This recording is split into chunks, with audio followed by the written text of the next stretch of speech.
محمد ابن عبد الله ابن عبد المنام ابن عبد مناف.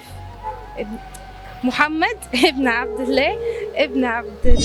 عايزين نعرف سبب نزول سورة الإخلاص. سبب نزولها ان نزل ان هي ربنا واحد.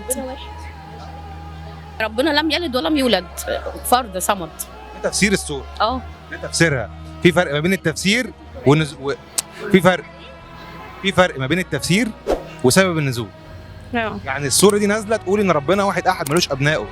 ايوه. سبب نزول السورة ايه؟ هي كده. نعرف التفسير، ما اعرفش ايه. ما هو كان عشان الكفر، كان الناس بتكفر بربنا ان ربنا لم يعني عنده اولاد او بيلد او يولد، بس هي دي كانت سببها.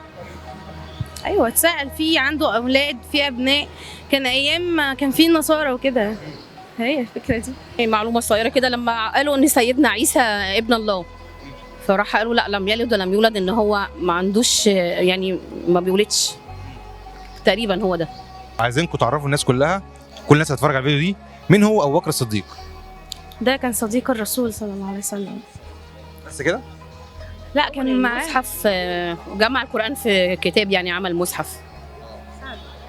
كان معاه في كل حاجه. بس كده؟ وجوزوا بنته كمان. مين هو ابو بكر الصديق؟ هو ابو بكر الصديق صديق الرسول. بس كده؟ ايوه. اول من امن من الرجال هو ابو بكر الصديق. ايوه صح. ايه تاني؟ جمع المصحف. جمع القرآن في مصحف. ايه تاني؟ معاه وقت ما كان بيروح من الهجره، وقت الهجره كان معاه. جميل. ومسك بعد ما مات الرسول عليه السلام. اول الخلفاء الراشدين. حلو.